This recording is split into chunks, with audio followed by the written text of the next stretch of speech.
Inicio a la plática de hoy, que he titulado Simetrías de las ecuaciones de Maxwell y cuantización de radiación electromagnética y materia. Entonces, voy a describir brevemente el contenido físico de las ecuaciones de Maxwell. Las ecuaciones de Maxwell son, de hecho, la expresión matemática de las leyes del electromagnetismo. Y empezamos con las leyes de Gauss eléctrica y magnética, en las que se consideran las derivadas espaciales del campo de intensidad eléctrica, que es fuerza por unidad de carga, y del campo de inducción magnética, que es fuerza por unidad de carga y por unidad de velocidad. Entonces, en el caso del campo eléctrico, esta divergencia es proporcional a la densidad de carga, densidad volumétrica de carga. Y en el caso de magnético, no hay cargas magnéticas. En consecuencia, el campo B tiene líneas cerradas, de tal manera que el flujo de este tipo de campo a través de cualquier superficie cerrada es nulo, en tanto que en el caso eléctrico es proporcional a la carga neta en el interior del volumen limitado por la superficie a través del cual se calcula el flujo del campo eléctrico. ¿Sí? Por otra parte, se tienen las ecuaciones con la otra derivada para cualquier campo vectorial, lo que llamamos el rotacional. Una viene con producto punto, por eso es producto escalar, y este es el producto vectorial. Y entonces, la ley de Faraday describe el fenómeno de inducción magnetoeléctrica. Un campo magnético cuyo flujo cambie en función del tiempo viene a ser una fuente de circulación de campo eléctrico, con signo menos aquí. Y por eso es con la ley de la mano izquierda. Esta se debe a Lenz para que sea compatible con la conservación de energía. Y por otra parte, aquí abajo tenemos la ley de Ampère-Maxwell. Esta es la contribución física de Maxwell al desarrollo del electromagnetismo y es un mecanismo de inducción electromagnética. El campo B tiene circulación, esa con mano derecha. Eso es lo que identificó Ampère, reconociendo que corrientes que pasen a través de una espira van a producir una circulación de campo magnético alrededor de esa corriente de cargas en movimiento. Y este término Maxwell lo llamó corriente de desplazamiento. Y es la misma situación que tenemos aquí, pero con mano derecha. El flujo de campo eléctrico que cambie a través de la superficie de una espira según sea su rapidez de cambio con respecto al tiempo, se traduce en circulación de campo magnético. Entonces, estas 4 ecuaciones también tienen implícita la conservación de carga eléctrica, que se puede obtener aplicando aquí el operador de divergencia del lado izquierdo de la ecuación y del lado derecho. Entonces, cuando le aplicamos este operador de divergencia, vamos a tener un triple producto escalar que físicamente, que matemáticamente o geométricamente corresponde al volumen de un paralelepípedo con los 3 vectores como aristas. Pero si 2 de esos son iguales, el volumen es 0. Y es el 0 que estamos escribiendo aquí. Y del otro lado vamos a tener 4pi entre c, divergencia de J, que es en lo que quiero que se fijen. Y después tendríamos divergencia de esta parcial con respecto al tiempo de la E, pero las derivadas temporal y espacial conmutan. Entonces vamos a tener parcial con respecto a CT de la divergencia de E. ¿Y de dónde vamos a agarrar la divergencia de E? De la ley de Gauss. Y entonces vamos a tener un factor común de 4pi entre c con otro factor de 4pi entre c. Y nos queda aquí parcial de ρ con respecto a t. Y esto es lo que se llama la ecuación de continuidad, que ustedes conocen también de sus cursos de fluidos, ¿verdad? Entonces, esto expresa la conservación de carga eléctrica. Maxwell se dio cuenta que la ley de Ampère es incompatible con esta ley de conservación de carga eléctrica. Y entonces él dijo, le falta algo. Y entonces averiguó cuál era ese algo que faltaba. Ahora, vamos a estar hablando de radiación electromagnética. La radiación electromagnética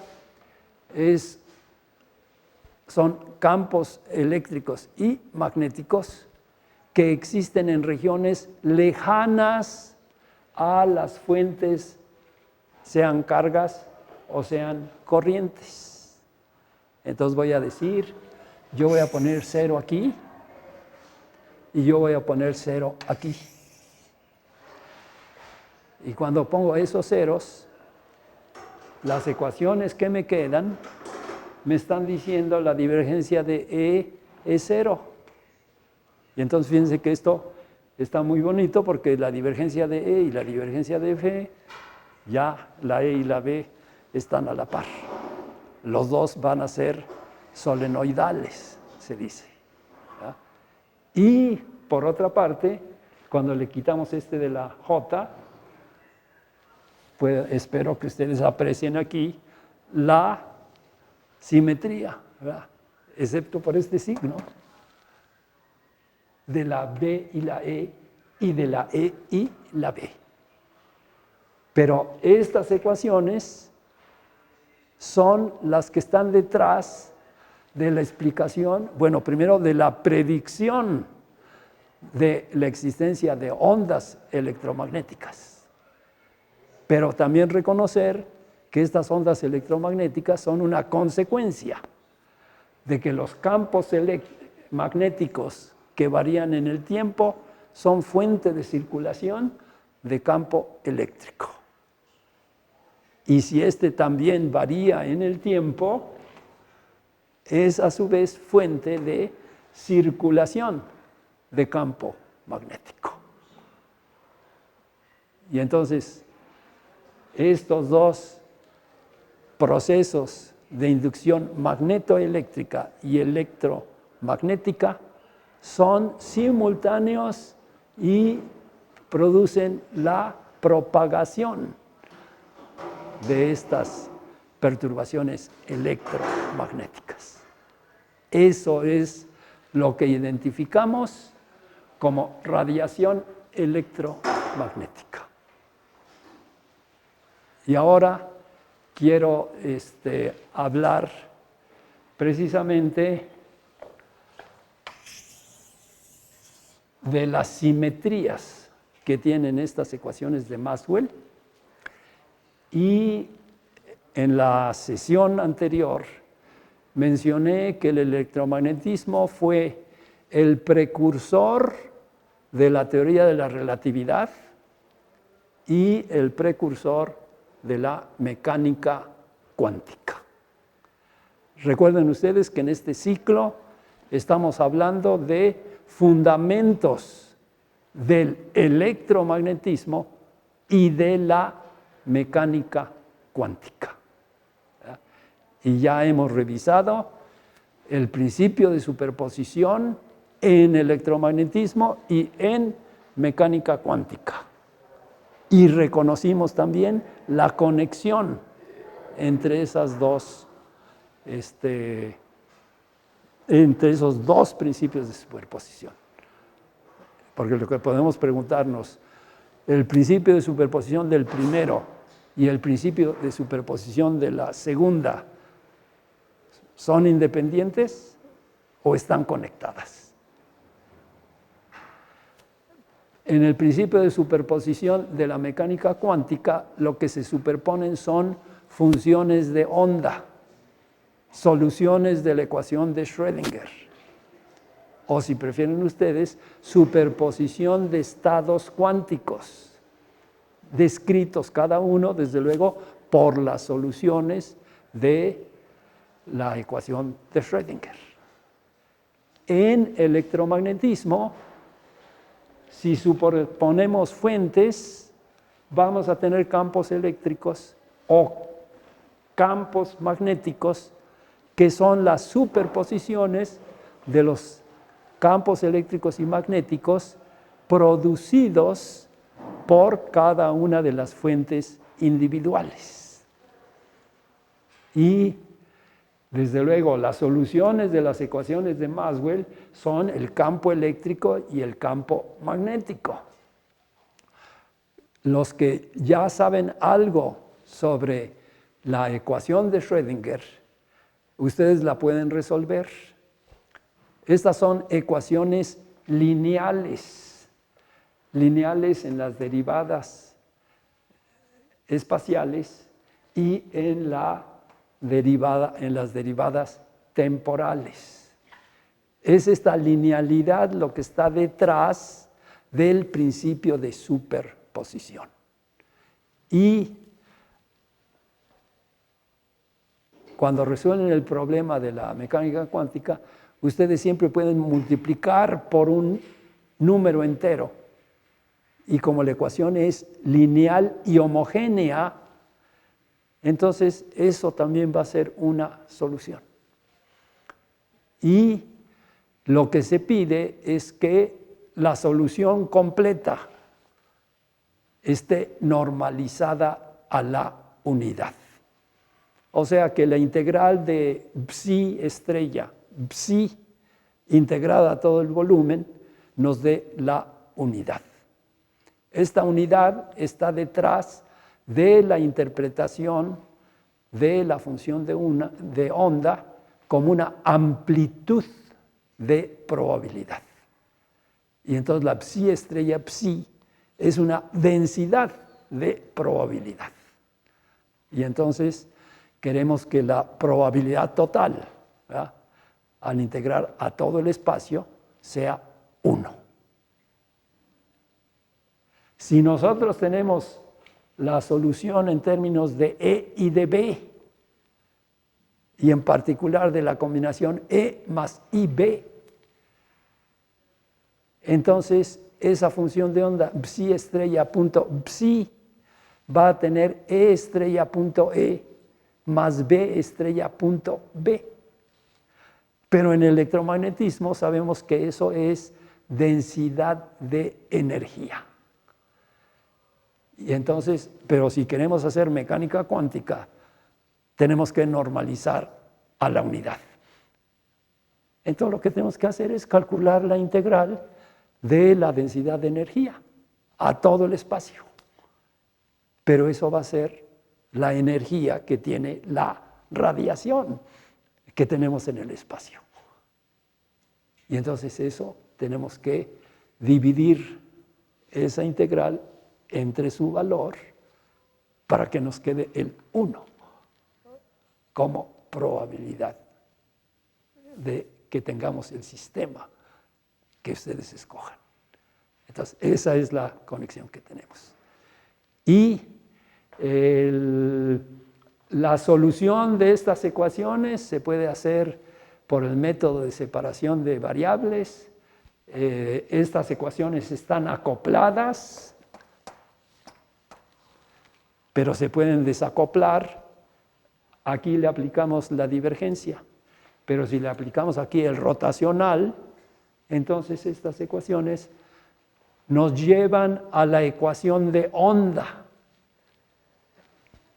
de esta forma.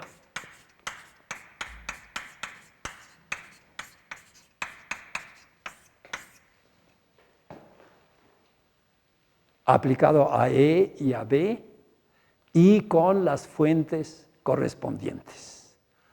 ¿Está bien? Entonces, esta ecuación de onda precisamente permite reconocer que esta C viene a ser la velocidad de propagación de las ondas. En el caso del vacío, esta constante es simplemente esta conexión. Perdón, es la C. En términos de la permitividad eléctrica del vacío y la permeabilidad magnética del vacío. Bueno, entonces voy a hablar de la conexión entre el electromagnetismo y lo que se llama la invariancia de Lorentz. Y reconocer que esa es una simetría de las ecuaciones de Maxwell, que de hecho fue descubierta por Lorentz. El trabajo de Einstein se llamó sobre la electrodinámica de los cuerpos en movimiento. Y Einstein, para desarrollarla, hizo dos postulados. El primer postulado lo llamó el postulado de la relatividad o el principio de relatividad. Él dijo, ¿dónde valen las ecuaciones de Maxwell?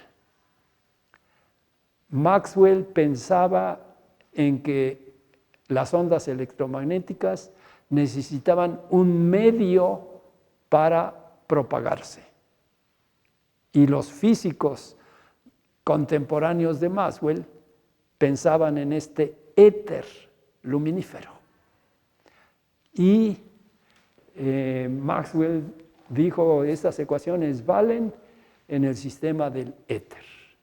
Y por lo tanto, su velocidad en el éter sería esta. Pero ¿qué sucede si estamos en un sistema de referencia que se mueva con respecto al éter? Entonces, si nos fuéramos por las transformaciones entre sistemas inerciales de Galileo, que valen para la relatividad de la mecánica, entonces en los fenómenos electromagnéticos debería de cambiar esa velocidad según el movimiento del sistema de referencia inercial. Pero Lorentz se hizo la pregunta de qué transformaciones de coordenadas espaciales y temporales necesitamos para que las ecuaciones de Maxwell mantengan su forma.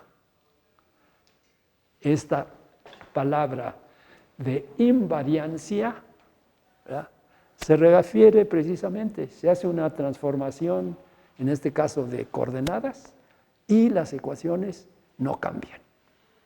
Y él encontró que eran diferentes de las que Galileo había establecido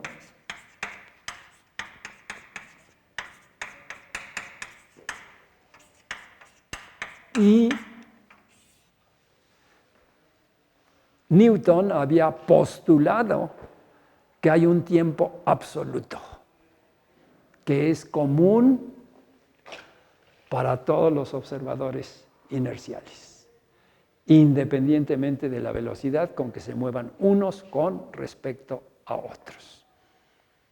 Pero Lorentz encontró que con estas las ecuaciones de Maxwell cambiarían, ¿verdad?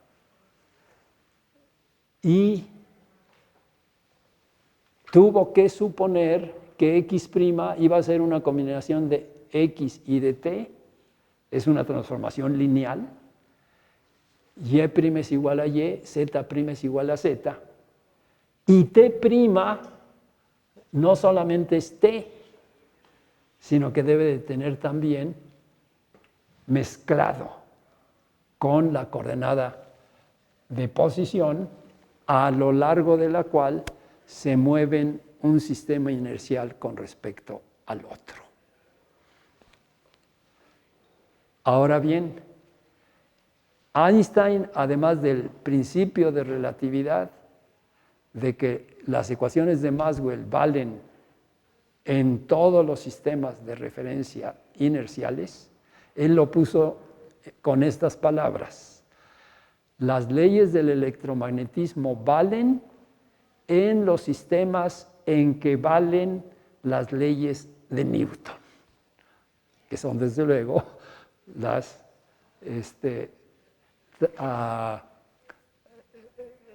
nada más que de lo que se dio cuenta en el camino es que ya no iban a poder ser las transformaciones de Galileo. El otro postulado o principio en que Einstein basó su teoría de la relatividad fue el de que la velocidad de la luz es la misma para todos los observadores inerciales. Puedo decir que el tiempo absoluto y el espacio absoluto que introdujo Newton en los Principia Mathematica Philosophia Naturalis, había un tiempo absoluto y un espacio absoluto. Einstein le dio cuello a esos dos absolutos y los reemplazó con la velocidad de la luz como la nueva cantidad absoluta. Y entonces, a partir de esos dos postulados, analizó la propagación de la luz o de una señal luminosa producida en un punto y en un instante dado, según sistemas de referencia inerciales, nosotros aquí en este salón Sotero Prieto, y compañeros que vengan en una patineta con velocidad constante, para que sean sistemas inerciales. Bajo esos dos principios, él dedujo estas ecuaciones que Lorentz ya había establecido varios años antes de 1905, pero que no interpretó como lo hizo Einstein. De aquí Einstein concluyó que las longitudes a lo largo del movimiento relativo sufren un efecto de contracción y que los tiempos, intervalos de tiempo, sufren un efecto de dilatación. Y también que la suma de velocidades que van a salir a partir de estas transformaciones de coordenadas son distintas de las que se tiene en la ley de adición de velocidades de Galileo. Entonces, todos esos son los resultados de la parte que Einstein llamó la parte cinemática de la relatividad.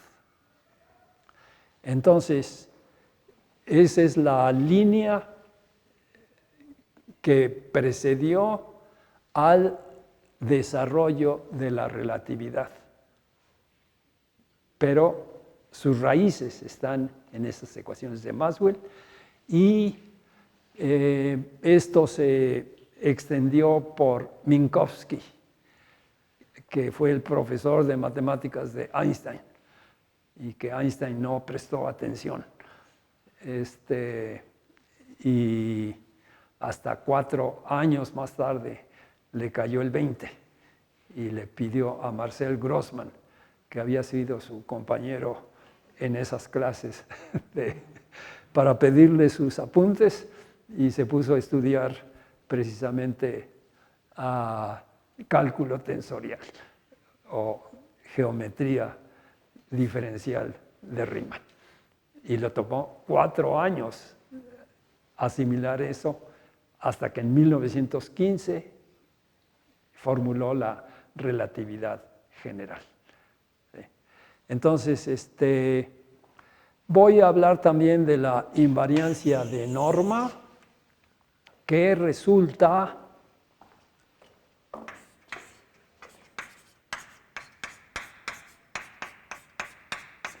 de reconocer que cualquier campo solenoidal se puede escribir como un rotacional, porque si ustedes quieren este cero, es la misma historia que ya usamos para explicar este cero, pues se lo tienen que aplicar a un rotacional.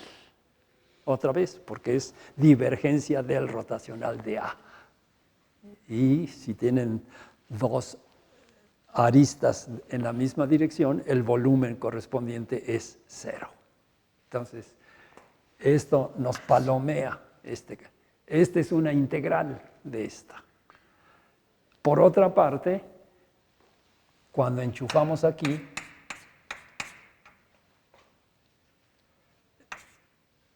lo voy a poner así.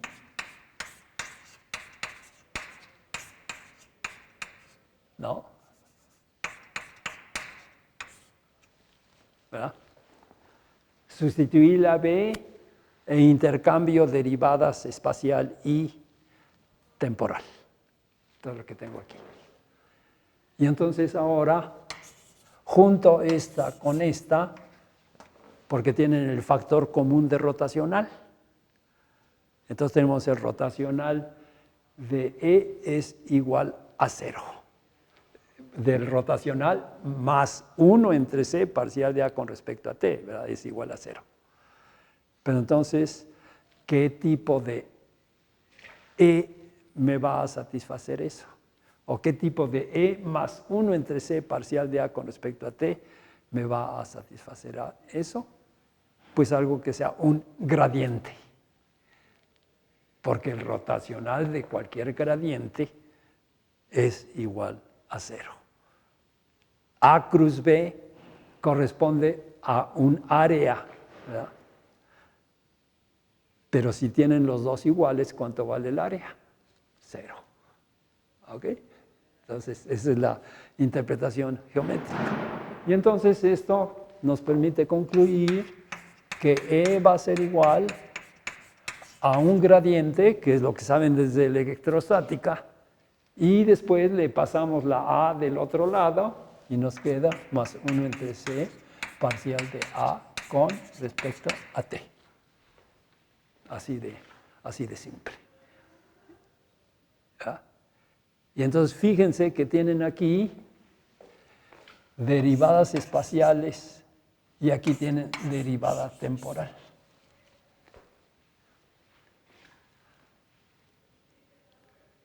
Pero aquí tienen también derivadas espaciales con respecto a X de AY menos la derivada con respecto a Y de AX y las otras combinaciones.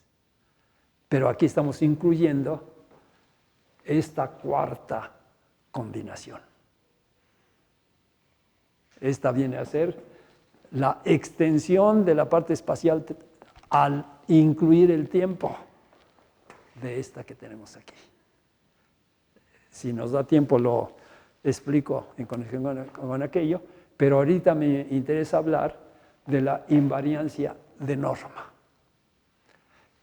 Cuando ustedes escriben esto o escriben esto, y nos vamos al caso de la electrostática, esta viene a ser una integral de la ecuación rotacional de E igual a 0. Pero cuando ustedes integran, saben que tienen derecho a una constante de integración, cuando es de una sola variable, ¿verdad? Cuando son de más variables, entonces tienen derecho de agregarle cosas y nadie se enoja. ¿Okay? Aquí lo van a ver. ¿Qué cosa le puedo agregar a la A para que me quede la misma B? Pues entonces voy a poner la A que ya tenía y yo le voy a agregar aquí algo que a la hora en que le aplique el rotacional me va a dar 0. ¿Ok? Entonces, esta es la transformación de norma. Y bajo esta transformación de norma, el campo de fuerza no se entera. En el caso de la electrostática, ustedes dicen, voy a ponerlo gravitacional. Ustedes dicen, aquí tengo una fuerza que como fuerza por unidad de masa es constante, que es la G, ¿verdad? Vertical hacia abajo y con un valor de 9.8 metros sobre segundo al cuadrado. Y entonces la energía potencial pues es mgz, pero podríamos haber puesto menos z0 porque integramos, ¿verdad? Tenemos derecho a una constante de integración. Entonces, es la z desde el piso del sótano de la Moshkali, o del primer piso, o del segundo piso, o el de la dirección, o el de la rectoría, o del Zócalo de la Ciudad de México, o al nivel del mar en Veracruz. ¿Ya? Entonces, el campo de fuerza no se entera de eso. ¿Sí? Entonces, pero cuando nos vamos a más dimensiones, entonces no solamente le podemos agregar una constante, sino que a esta le podemos agregar un gradiente. Y si ahora agarramos esta y se la enchufamos aquí, vamos a encontrar que aquí van a tener un término que va a tener parcial con respecto a t de gradiente de G, ¿verdad? Pero entonces dirían, pero entonces la E se va a modificar. Pero entonces decimos, bueno, para que no se modifique, ¿qué podemos hacer? Pues entonces a la phi la vamos a cambiar a phi menos parcial con respecto a t de esta misma G. Entonces, estas son las transformaciones de norma de los potenciales. A uno le agregamos un gradiente y al otro le estamos agregando la derivada con respecto al tiempo del potencial escalar, no de la función generadora. A esta se le llama la función generadora de la transformación de norma. Entonces, esto nos da una flexibilidad adicional cuando se construyen las soluciones de las ecuaciones de Maxwell. ¿Qué horas tienes?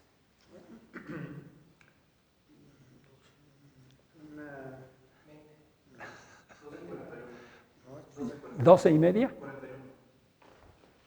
12:40. ¿Cuánto tiempo me queda? Es lo que me interesa. 20. 41. Todavía quedan 20 minutos. Muy bien. Voy a utilizar unos 10 minutos más porque ya hablamos de esta, ya hablamos de esta. Y voy a hablar de inversión espacial, inversión temporal y conjugación de carga. Lo voy a hacer a nivel de aquí para que se aprecien las cosas. Esta, desde luego, es parcial segunda con respecto a X, parcial segunda con respecto a Y, parcial segunda con respecto a Z y menos 1 sobre C cuadrada, parcial segunda con respecto a T. ¿Y qué le sucede a este si yo cambio X por menos X, Y por menos Y? Bueno, vamos a ponerle aquí las tres juntas.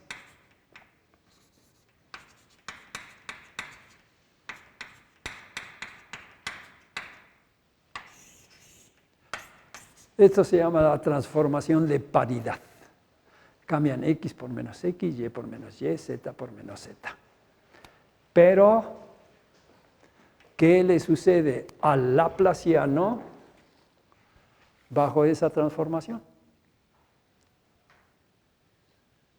Tienen un menos por menos, nos va a dar más. Entonces el laplaciano se dice tiene esta propiedad de paridad. No se entera de ese cambio. Y entonces las soluciones de las ecuaciones de Maxwell las podemos construir de tal manera que sean pares o nones bajo este tipo de operación. Y en el camino tenemos esta otra operación que se llama de inversión en el tiempo. Pero la parte interesante es que este es derivada segunda con respecto a t, ¿verdad? Entonces, a esto se le llama inversión temporal. Y ahora vamos a la otra. Vamos a suponer la voy a poner de esta manera.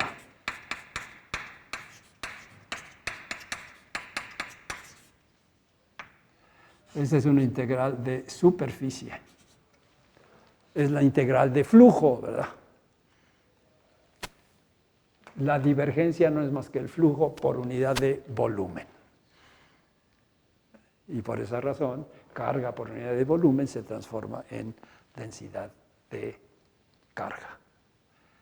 Pero ¿qué sucede si yo cambio Q por menos Q?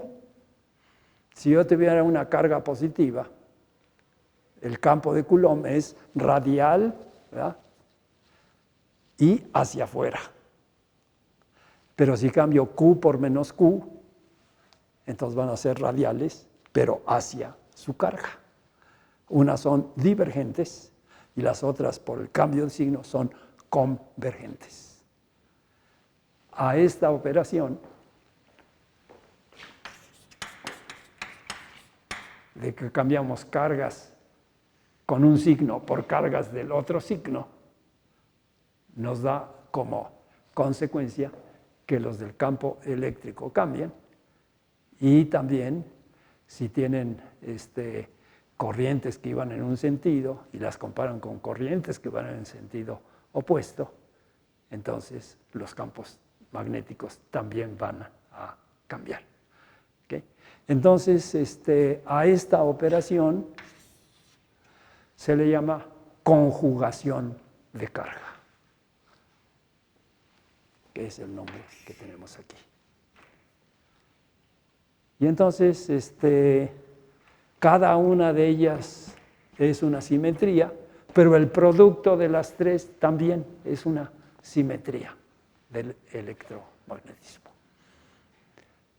Ahora, esto de la simetría se utilizó mucho en el desarrollo de la mecánica cuántica, pero posteriormente también para el estudio de las interacciones fundamentales. En el caso del electromagnetismo, ya están implícitas desde las ecuaciones de Maxwell. Y ahorita se las estoy haciendo notar de manera explícita. ¿Okay?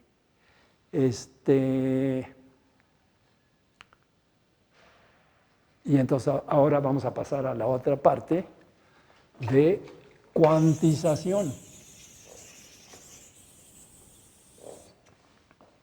Ya hablamos de las ecuaciones de Maxwell, ya hablamos de electromagnetismo, pero ahora yo quiero hablar de cuantización, ¿verdad? Porque el ciclo es fundamentos de electromagnetismo y de mecánica cuántica. Entonces, aquí lo que quiero señalar es que la carga eléctrica está cuantizada. La forma más elemental de carga es la del electrón o la de los núcleos y por extensión las de las partículas elementales.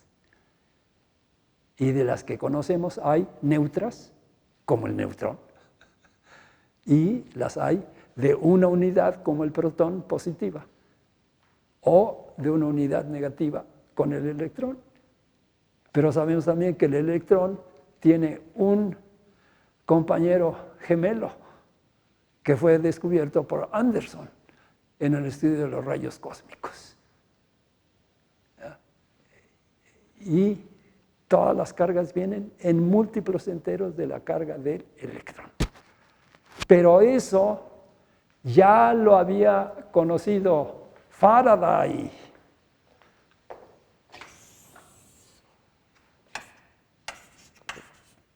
Desde 1834 en conexión con la electrólisis.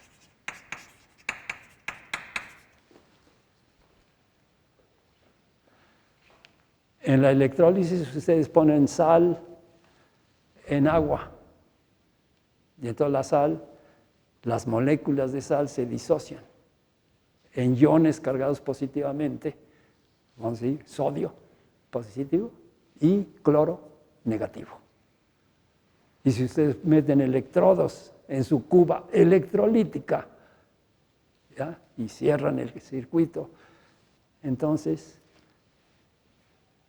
los iones positivos se van al cátodo y los iones negativos se van al ánodo. Y lo que hacía si son gases, se recogen con un tubo de ensayo, ¿verdad? Pero si son sólidos, se le van a pegar a los electrodos. Y entonces hacían mediciones de cuánto acumulé de sodio y cuánto acumulé de cloro. Y lo que encontró es que por cada mol se tiene una cantidad constante de electricidad.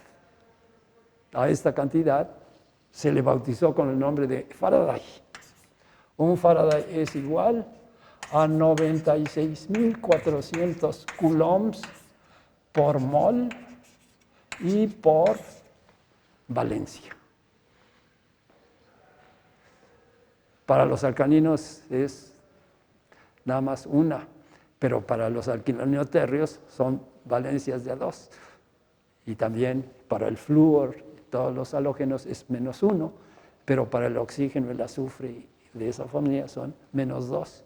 Y luego están los otros de trivalentes positivos y trivalentes negativos.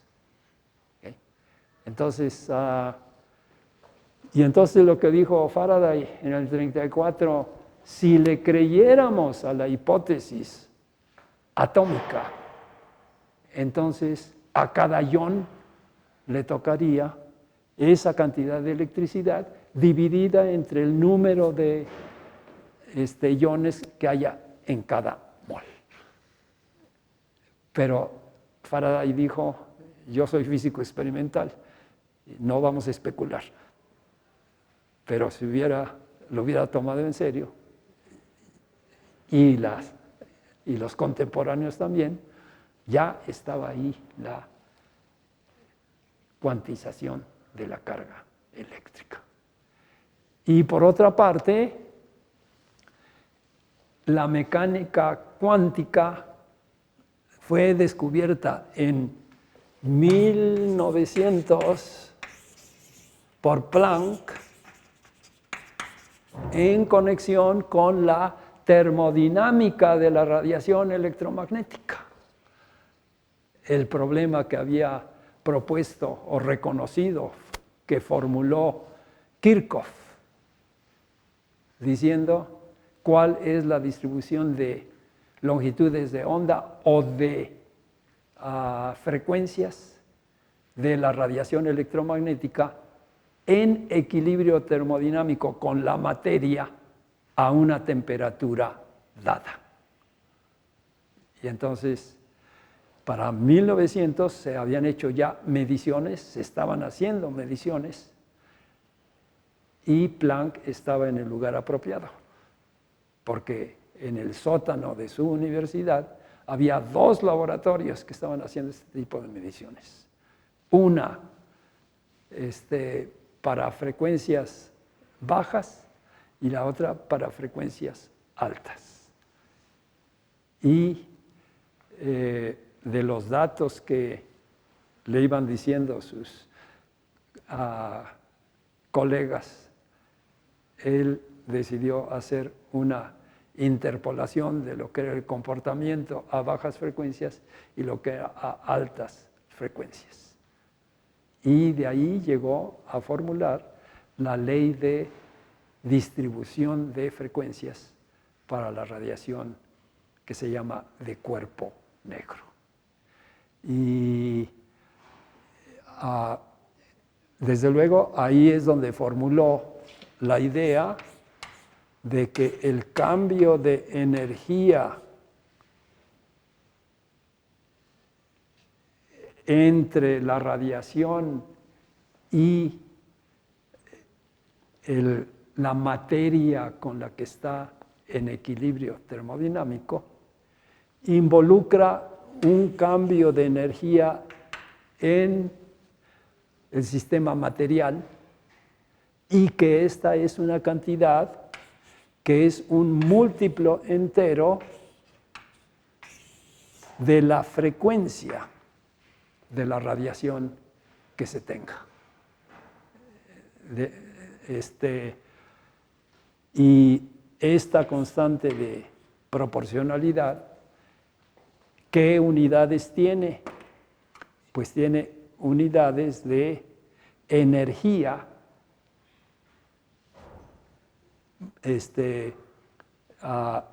multiplicada por tiempo, que es la cantidad que en física se llama acción.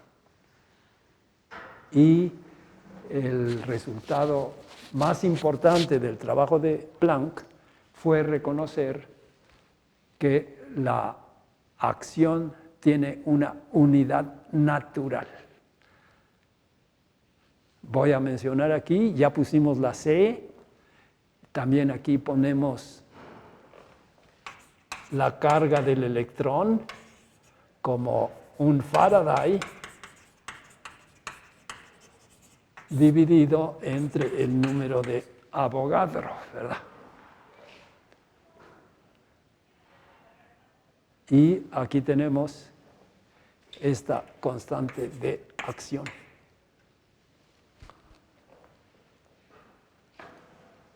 El semestre pasado o el año pasado di el ciclo de conferencias sobre el sistema internacional de unidades de patrones terrestres a constantes físicas.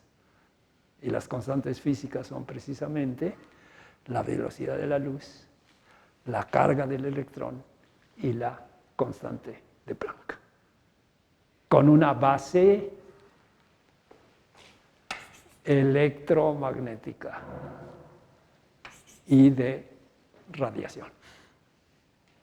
Entonces, la plática de hoy la termino aquí y dedicamos el tiempo restante a preguntas. Gerardo. En esas fórmulas de transformación, ¿podrías haber incluido, por ejemplo, Tx' es igual a Tx menos esto, Ty' igual a T y Tz' igual a T? Porque cada eje hay un tiempo asociado al movimiento en ese eje. Aquí, esto es en la dirección del movimiento. Y en las otras, como no hay movimiento relativo, entonces se quedaron iguales. Pero yo digo, si en vez de T' hubieras puesto Tx' es igual a Tx menos B sobre C cuadrada por X, y luego Ty' igual a T, Tz' igual a T, Z. No, es que T' es una sola coordenada temporal. No hay una coordenada para la X y otra. ¿Por qué no? Porque si están más o menos análogos el espacio y el tiempo, se mezclan. A mí me extrañaría no considerar Tx', Ty'. Bueno, déjame ponértelo de manera un poco más detallada y voy a poder también explicitar lo de la invariancia de Lorentz. ¿Ya? Estamos en un espacio-tiempo de 4 dimensiones. Eso es lo que reconoció Minkowski, el maestro de Alberto. Ahora, déjame decirte lo siguiente. Aquí nosotros tenemos estas cosas. Esta cosa no es casual. Está directamente conectado con lo siguiente. Si ustedes agarran estas cantidades, ustedes podrían decir, bueno, yo quiero calcular esto.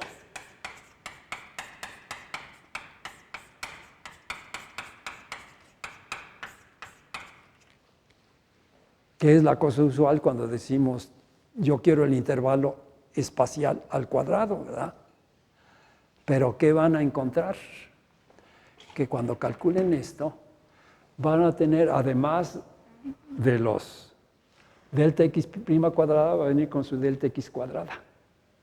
Pero van a tener también término en v delta t cuadrada y un menos 2 delta x v delta t.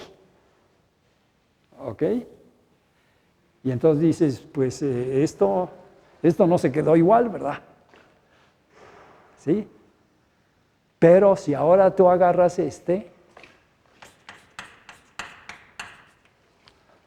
encontrarás que tienes un delta t cuadrada. Tienes un v cuadrada entre c cuarta delta x cuadrada.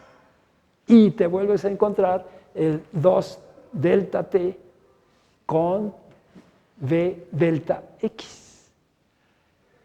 Y entonces, ¿qué hace la gente?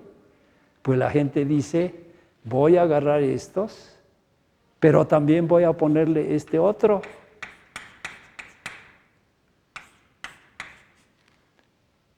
Y para eliminar los dobles productos ¿qué harías con ellos? Restarlos. Quiero que se fijen en esto y en esto.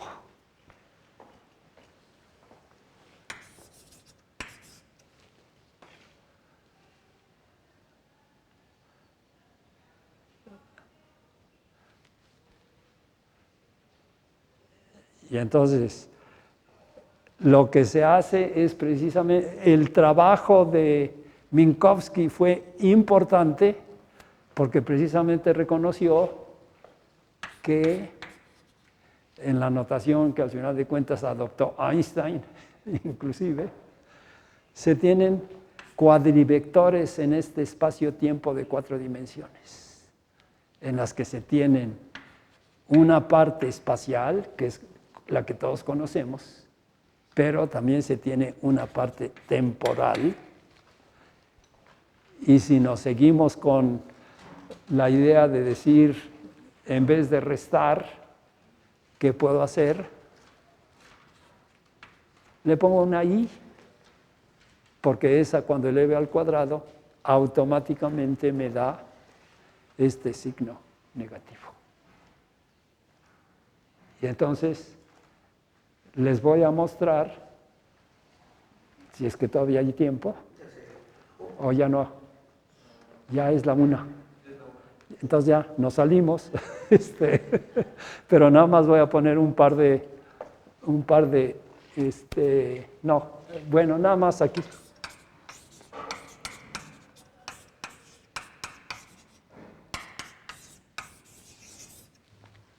Esta es la. Y estas dos se pueden consolidar así.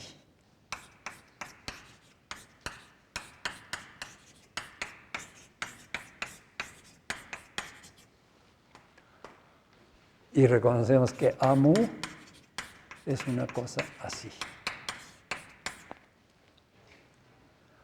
Y que esta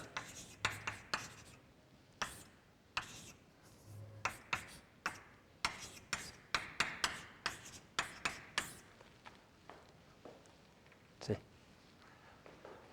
Ok, bueno, le paramos aquí. La próxima sesión va a ser sobre